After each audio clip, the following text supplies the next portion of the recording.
Hello and welcome to the Zevo Health Annual Workplace Wellbeing Trends Report. My name is Sarah Keane. I'm a Senior Wellbeing Consultant with Zevo, and I'm delighted to be here with you today to take a look at 2023 in review, as well as share our forecasted trends for the year to come. This session is broken into two main parts.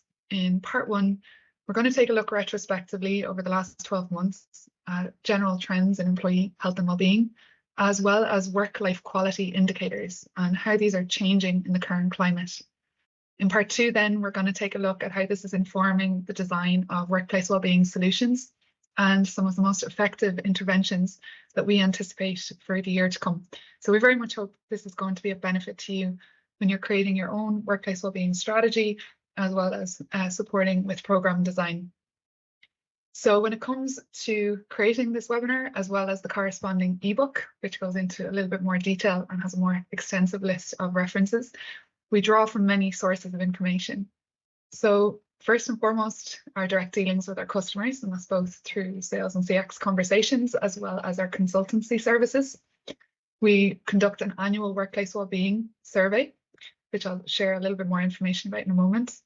We also have our marketing analytics, feedback from our therapists on site, and the emergent trends and topics that are apparent in their one-to-one conversations. We take a look at our app usage trends and the themes and topics that are getting most traction, and also feedback from our network of specialists in conversations that are coming up in delivery of trainings and talks. When it comes to our annual wellbeing survey, it's relatively small in comparison to some of the larger scale surveys. But when I reference it as we go throughout the webinar, I'd just like you to keep in mind that the demographics are skewed somewhat. So our respondents this year were largely millennials, so almost 2/3 were in the 26 to 41-year-old category. It was mostly females, mostly European, mostly working full-time, and most were non-managers, although 1/3 of respondents were managers. So just keeping that in mind when I do reference our findings. But interestingly, a lot of what we did see on a micro level in our small scale survey very much reflected some of the publications from larger management consultancy firms that would have had much larger scale surveys. So the likes of Gallup, Deloitte, McKinsey, Workhuman, to name but a few. And as mentioned, there's a much more extensive list of these references provided in the ebook. So we've drawn from many sources of information in putting together this presentation today, and with the caveat that it is a very ambitious target to try and distill a kind of meaningful snapshot or representation of employee health and wellbeing and the corresponding interventions. But nonetheless, we do feel that there are notable trends and trajectories emerging that are quite universal and hopefully will be supportive for you to be aware of. So in the intro, I mentioned as we present this global snapshot, we're going to look under two main pillars. So on one hand, we're taking a look at general health and wellbeing trends, and under that umbrella, looking at absenteeism, the prevalence of stress, chronic illness, as well as interesting insights around subjective wellbeing. So that's self-report assessment of an individual's state of health and wellbeing. Then under the other pillar around work-life quality, we're going to take a look at employee engagement trends. We're taking a look at attrition and turnover, management and employer care, the prevalence of harassment and microaggressions in the workplace, and of course, the impact of AI. So hold on to your seats, here we go. So starting with one of the most concerning trends is the increase in the prevalence of absenteeism. So a recent CIPD report published that their survey of over 900 organisations in the UK, which spanned over 6.5 million employees, found that the average absenteeism went from 5.8 days to 7.8 days annually. So might not seem much, like 2 days might seem inconsequential, but when you multiply it by 6.5 million, suddenly you realise the impact of that. So it's a big leap, and it's one that has been also echoed by the OECD findings. If you go onto their website, you can do a member state search and look country by country and track the rates of absenteeism over the last decade. And they've generally all been following a similar trend, with increased rates of absenteeism very prevalent. And this, of course, has huge impact economically and systemically. And so a top priority for employers to mitigate the risk and support their employees as best as possible. The US Bureau of Labour Statistics published, based on 2022 data, that over 50% of overtime last year was due to covering absenteeism. So it puts immense pressure on peers and colleagues in the workforce, these higher rates of absenteeism. So it has a significant knock-on effect. When it comes to the reasons, the top three for short term, which is classified as less than 4 weeks, is minor illness, musculoskeletal injury, and mental ill health. And when it comes to longer term illness over 4 weeks, mental ill health shifts to number 1, and that generally encompasses, broadly speaking, depression, anxiety, and chronic stress. We see musculoskeletal injuries in there at number 2, and acute medical conditions as well.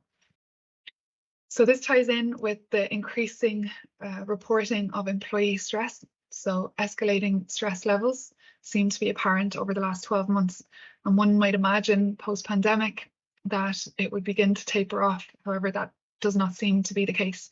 In our small-scale survey, we found that 35% of respondents reported consistently high levels of stress. That's 1 in 3, which is staggering.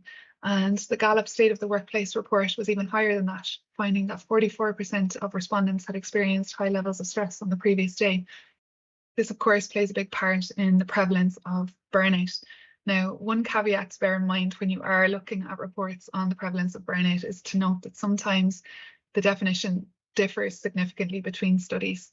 So sometimes we see jarringly high statistics, and when we dig deeper, we realise that burnout was synonymous with feeling overwhelmed, whereas in other research, more rigorous criteria are involved to classify it as burnout.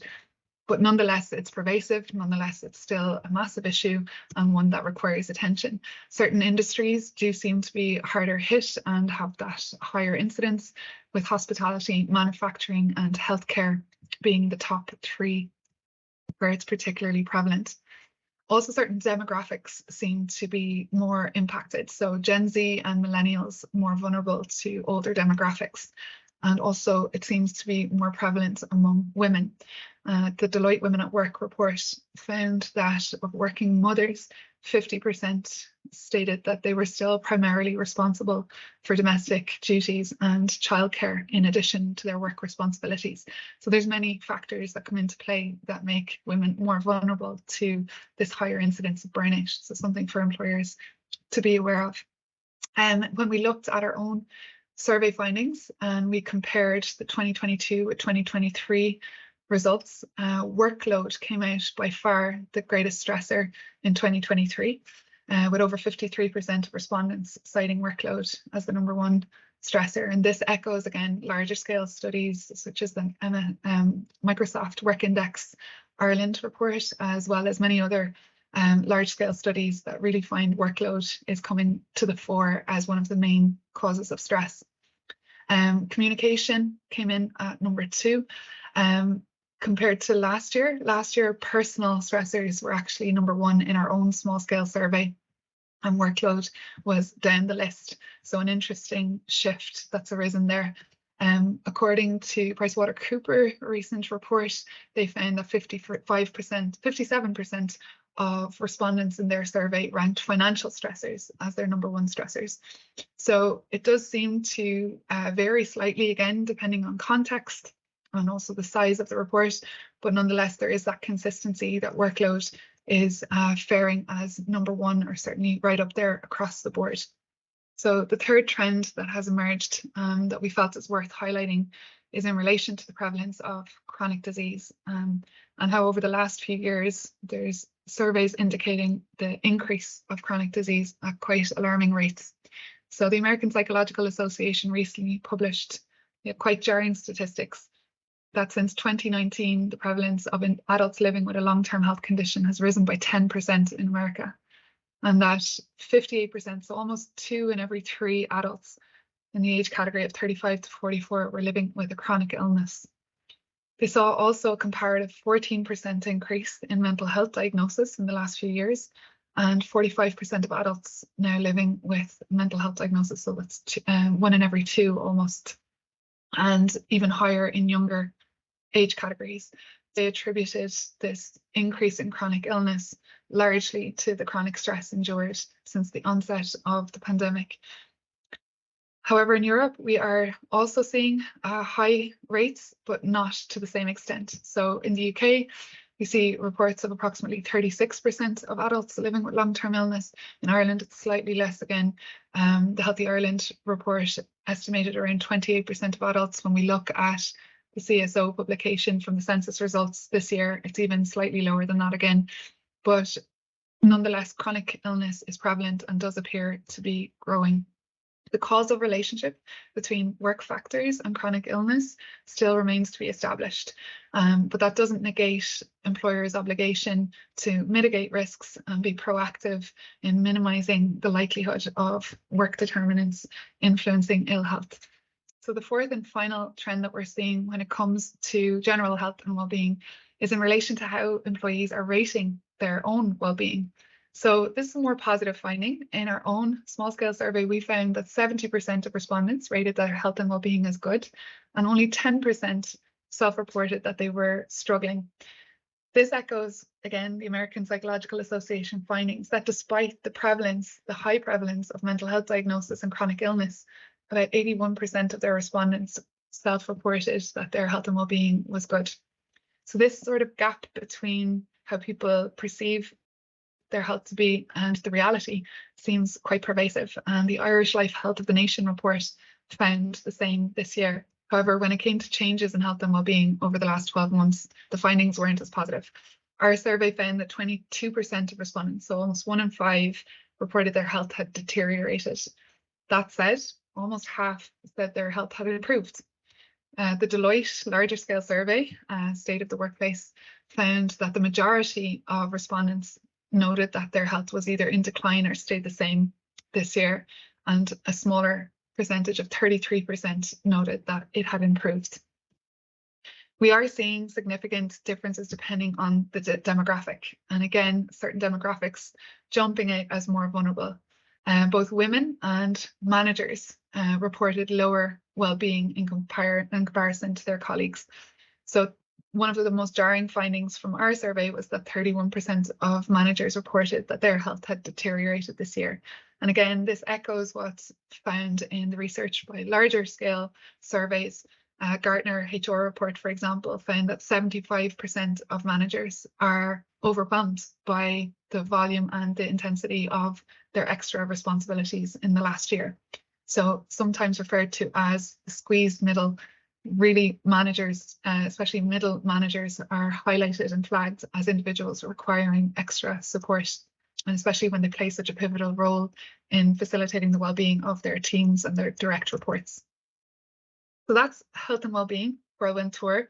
Now, when we take a look at work-life quality, in our own survey, we looked at some 5 key indicators, and that included energy at work, level of motivation, level of focus, happiness, as well as stress.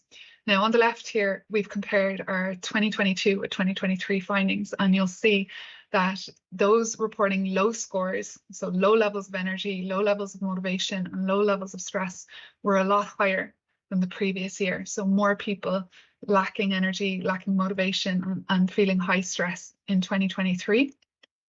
When we looked at the other end of the scale, where we were looking at high scores, again, we'll see that those who were ranking across all of these 5 domains were a lot higher in 2022. So more people reported doing well with their energy, motivation, focus, and happiness in 2022. So concerning trend, that work-life quality does appear to be disimproving, and approximately 10% more people feeling that they've lower scores on energy, motivation, and higher stress levels.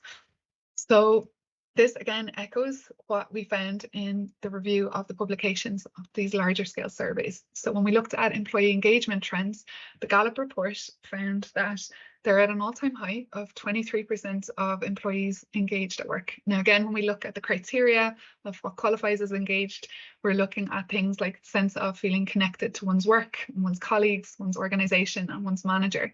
So there are slight discrepancies in how engagement is classified between organizations, but Gallup were quite positive about this 23% prevalence of engaged workers. Gartner published even higher figures, finding that 32% of employees were engaged. However, irrespective of which report you lean towards, or even the general narrative that's out there, it's clear that the vast majority are not engaged at work. So approximately 70 to 75% of employees not energized and feeling that sense of investment in the work that they do. And this, of course, feeds into the prevalence of last year's buzzword, which was quiet quitting, which still remains to be a prevalent issue. And we see this, according to Gallup, with 51% of employees actively seeking a job elsewhere. Deloitte published even higher stats, varying between 60% and 75%, depending on the position in the company. So 60% of employees and 75% of C-suite executives looking elsewhere for alternative job opportunities. And the reasons for which include better wellbeing support, better pay, and better career progression opportunities elsewhere. Now, sounds like a total contradiction, but we're also seeing a trend that employee turnover is slowing down. So the Great Resignation finally appears to be tapering off, based again on US Bureau of Labor Statistics data. They found that in May this year, finally, the figures were returning to those similar to 2019. This can be largely attributed to growing economic uncertainty and layoffs, making people a little bit more cautious to take that career leap. We are seeing that there still remains high turnover in healthcare, manufacturing, and construction. And this is largely due to certain sectors not being able to offer pay increases on par with the increase in inflation and this cost of living crisis that's so prevalent. And so some individuals are literally forced to begin exploring new opportunities because of that. So Grant Thornton found that job security, benefits, pay, and advancements are the reasons people are staying in their jobs. So again, echoing what we saw there on the previous slide. The Microsoft Work Index, based in Ireland, found that lack of confidence in leadership, lack of career progression, and lack of work-life balance were also the reasons people were leaving. So that echoes the findings on the previous slide with regard to attrition and quiet quitting. While turnover is slowing, we're seeing some more good news in that there's increases in perceived care from both the employer and managers alike. So again, this is a snapshot from our own survey, but we saw a 10% increase in the rating of employer care between 22 and 23, and even higher between manager care in 22 and 23. So the vast majority feeling cared for by their manager, and about 1 in every 2 people feeling highly cared for by their employer. So that does, of course, flag that there's plenty of opportunity for improvement, but nonetheless is a very positive trajectory and one that many organizations are continuing to build on. Gartner does flag that the employer-employee relationship has high levels of mistrust, with over 50% of employees saying they didn't trust their organization. And the Ernst & Young Work Reimagined report found that trust, empowerment, and care reduced the likelihood of quitting by 40%. So that is a huge area for employers to really target in and focus on. And of course, communication, transparency, all of these pieces play a key part in that. On another positive note, we are seeing a reduction in the rates of harassment and microaggressions. So they are in decline, and this can be largely attributed to the wonderful DE&I efforts we've seen rolled out in recent months. However, they still are commonplace. And microaggressions, just in case you may not be familiar, these are statements and behaviours that show some degree of prejudice, and sometimes they can be very subtle, and in other ways they can be more blatant and clear. Harassment includes more inappropriate communications, and unwanted approaches tend to be the most common forms, although again, it can be broadly classified. So when we looked at certain demographics, again, microaggressions and harassment tend to be higher among certain groups. Those that are what's called intersectionality, so a crossover of minorities, such as maybe women, certain ethnicity, certain sexual orientation, all seem to have higher rates of harassment and microaggressions when you have that intersectionality. We are seeing slight difference in perceived harassment and microaggressions between Gen Z and millennials. So again, that's 1 in every 2 Gen Z reporting that they experienced harassment in the last year in work. and 39% of millennials, so slightly lower. And when it came to microaggressions, slightly less, for 41% of Gen Zs and 34% of millennials. So still we're looking at about 4 in every 10 individuals experiencing some degree of harassment and microaggressions at work, which in essence does fall under the umbrella of bullying. Again, when it comes to women at work, the Deloitte report found a decrease, which is highly positive in both, and a reduction from 59% in 2022 down to 44% in 2023. So again, still echoing that 4 in every 10 individuals experiencing bullying. So the fifth big thing impacting employee health and well-being this year, of course, is the emergence of AI and the integration of AI at work. So some interesting stats. What we found in the Microsoft Work Index, that 49% of respondents feared that AI would replace their jobs, but much higher, 70% were optimistic and looked forward to delegating as much work as possible to lessen their workload. So again, this ties in with workload being the main stressor, that AI could potentially be a support in this regard. Gartner found similar stats, about 68% of executives, so similar to the work index when it came to that AI optimism, that they agree the benefits outweigh the risks from their perspective. Ernst & Young reported that 33% of the respondents in their survey were anticipating benefits to productivity, and 44%, even higher, anticipating benefits to flexibility at work. So a largely positive outcome when it came to the integration of AI. And yet, what we've seen is that Gen AI training really remains low. So low levels of adoption and uptake. We're still very much in the early stages. The Ernst & Young report found that only 22% of HR professionals were discussing the integration of AI at this point. So an interesting finding.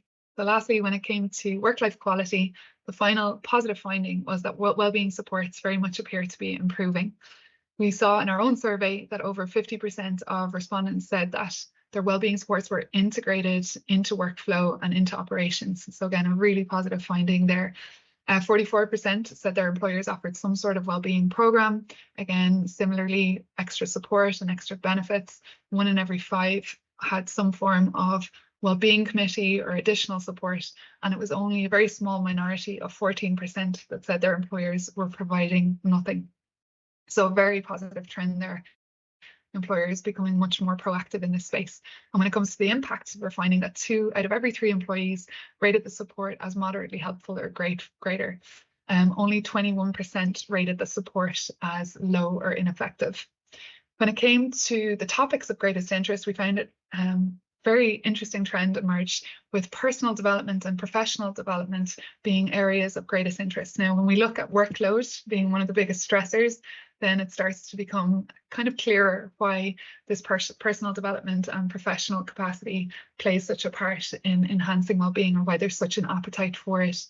We saw financial well-being, again, one of the key interest areas, and communication and team building.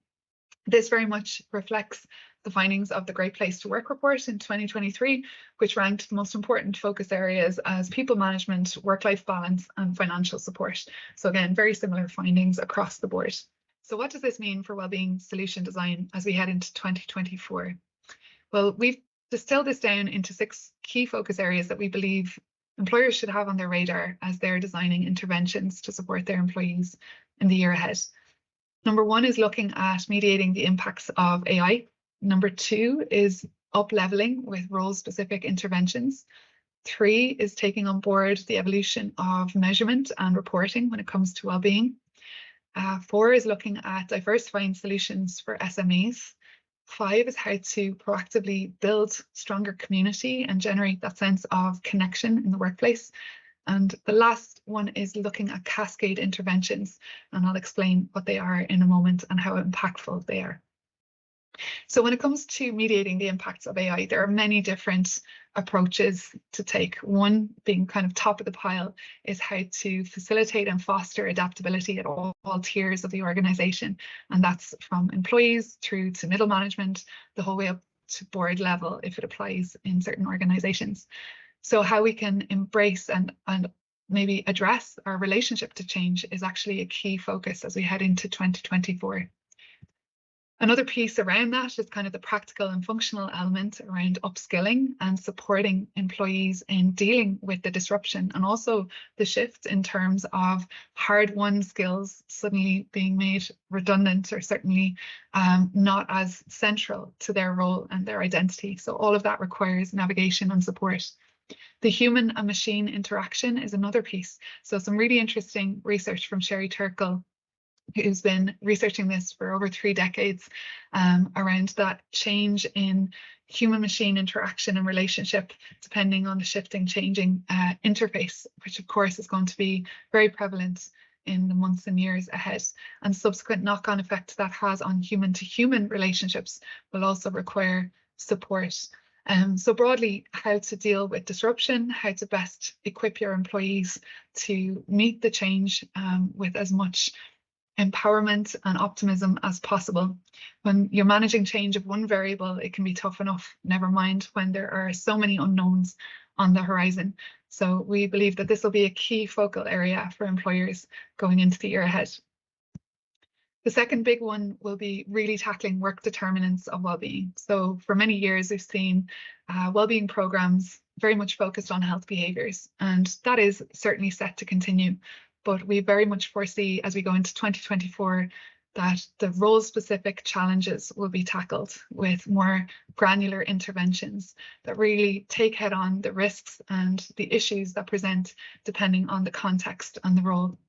So the ISO 45003 again can serve as a signpost for what some of those challenges and risks may be when it comes to psychosocial elements, but also there's many other tiers that require addressing specific to particular tasks. We also see under the umbrella of this greater support for leadership and management when it comes to facilitating their own professional self-care, as well as looking after the health and well-being of their direct reports. We see enhanced communication being a key part, as well as putting in place 360 feedback, so employee grievance mechanisms that are efficient and effective to really facilitate that employee voice and implementing that positive change when it's required. So employees really feel heard and that there is an efficient acting on the feedback. But also the feedback, there's setting a tone of a culture of feedback in all directions. So are individuals, perhaps at executive level, board level, open and willing to receive feedback from all stakeholders? So it's a reciprocal loop to fortify that sense of belonging and mutual respect within the organisation. We also see that addressing environmental impacts on well-being will also start to steadily increase. So around the sustainability conversation, it's often focused on human behaviours and the effect it has on the natural world and our environment. But the flip is also true, where we take a look at the impact of our environment on things like mental health and cognitive function. These are key parts that will also get more attention in the year ahead. And lastly, as we look at work determinants, also looking at how to facilitate that work-life balance, both through psychoeducation and wellbeing programming, as well as addressing the practical and functional elements of a role. So this sort of multi-tiered approach will likely be getting much greater attention. The next big area that we see getting more attention as we head into 2024 is employee wellbeing measurement and reporting. So while ESG reporting has become far more prevalent, it's still not compulsory for organizations of certain sizes. And yet, nonetheless, it's increasingly being expected by companies to be more transparent and open about their employee wellbeing metrics. So this will become more and more a central focus that we anticipate in the year ahead. You have organizations like the GRI who give great advice and open source access to guidelines to inform organizations and companies how to approach this. The OECD is actively also working on guidelines, which will be published again later next year.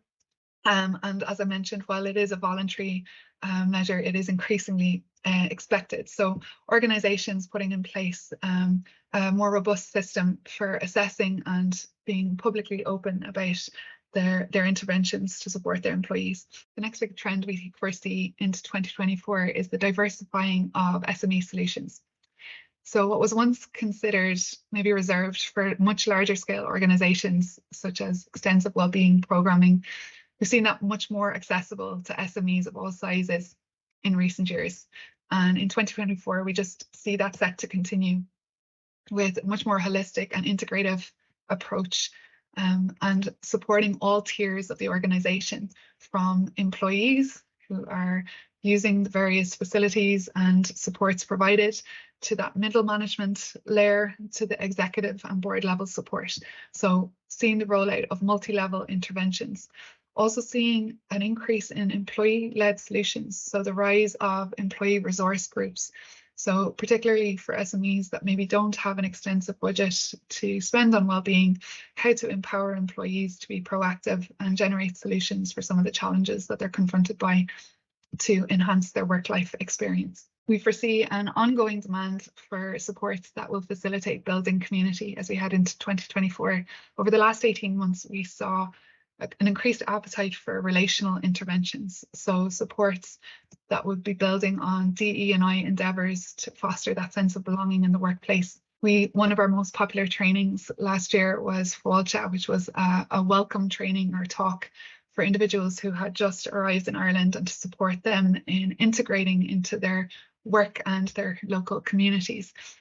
We foresee this type of intervention getting far greater traction in the year ahead. Building on that, elements around communication, how to foster healthy relationships, how to identify cognitive bias, how to psychoeducation to facilitate greater connection with individuals who maybe have different values, or where there's language barriers, and all of these other blocks and barriers to connection that are so prevalent.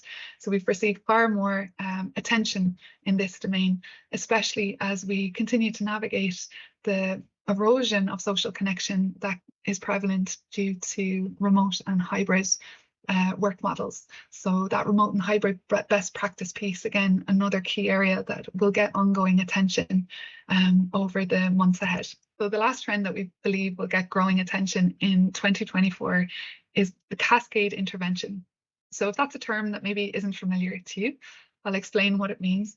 So Cascade interventions will simultaneously address different layers within an organization. So what that means is maybe a core topic or theme is addressed on an individual level, while simultaneously also being addressed on a managerial level.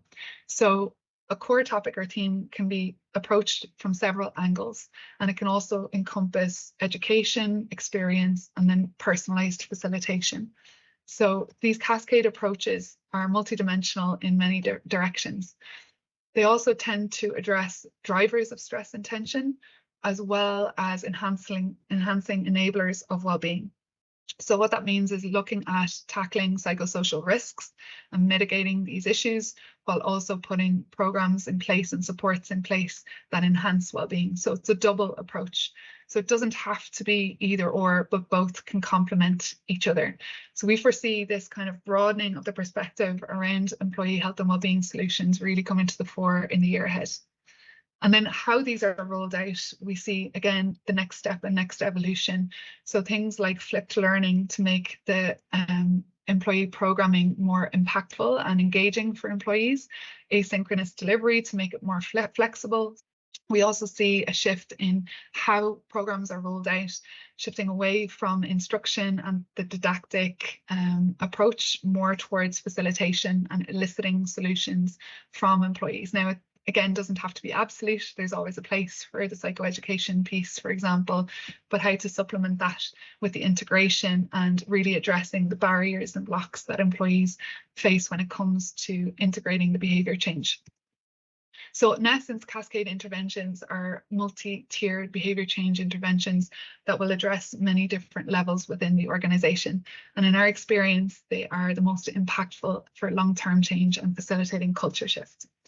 So based on everything I've shared today, the annual theme that we've elected within Zevo Health for the design of our solutions for the year to come is sustainable wellbeing at work, with that human sustainability piece centre stage, because it tends to be a little bit on the fringe in this sustainability conversation. So we're bringing it from the fringe right into the central focus point. And under the umbrella of that, we're looking at purpose and adaptability in Q1, building community and connection in Q2, behavioural and environmental sustainability in Q3, and lastly, general health at work in Q4. So sustainable workplace wellbeing, recognizing that intersect between our individual needs, our community, and our environmental stewardship. So our 2024 topics aim to support organizations to develop a healthier relationship within ourselves, with each other, with the natural world, and with our broader communities, so we all can truly thrive long term. Our solutions in Zivo are very broad and they're gradient. So we have our talks and education piece supplemented by workshops, which give employees that opportunity to actually experience what they've learned. Deeper dives in our asynchronous delivery courses, day clinics, which facilitate that personalized approach to behavior change. Our programs then encompass all of these elements. We have on-site wellbeing days to launch programs and initiatives. We have assessment and various forms of consultancy to help guide organizations with that measurement and reporting piece. There's technology if you really want to scale your intervention and make it accessible. And then, of course, for more intensive situations, we have on-site managed services as another rung to the solutions we provide. When it comes to wellbeing program design, and this may be what attracted some of you to watch this today, it's really important for you to factor in a multimodal approach. So like I mentioned in the Cascade intervention being the most effective, really addressing whatever challenge you're aspiring to focus on from many different angles, really being strategic in the sequencing of your intervention, adopting a holistic approach that's employee-centric. So really hearing from your employees what they really want and what's most supportive for them, and troubleshooting with them around some of the challenges and barriers they're confronted by. Also, we very much would advocate for offering a variety of teams to meet the diverse needs of your workforce. In the past, health behaviour programming has been very popular in the workplace and continues to be. Zivo Health had a general health program, we still do, and under the remit of that we had programs that are more targeted for mental health, musculoskeletal health and metabolic health. Building on that, in 2024, our focus is on implementing programs that really address work determinants of well-being. So we have a Well at Work general program, and then under the umbrella of that, we have managerial support, building connection, and fostering adaptability and well-being. So we're just sharing this for some inspiration and insight if you are mapping your wellbeing program for the year ahead, and also for awareness so that you know what Zivo Health has in the pipeline for the coming 12 months. If some of our services may be a match to your needs, we would love to hear from you. If you have any questions, any feedback based on this webinar, please reach out at info@zivohealth.com, and you can get a full list of our upcoming solutions for 2024 in our updated Wellbeing Solution brochure. And remember also that there is that ebook that you can download with the more extensive list of references if that is of interest to you. It's due for publication in coming weeks. Thank you so much for your time and attention today, and we very much hope it has been helpful.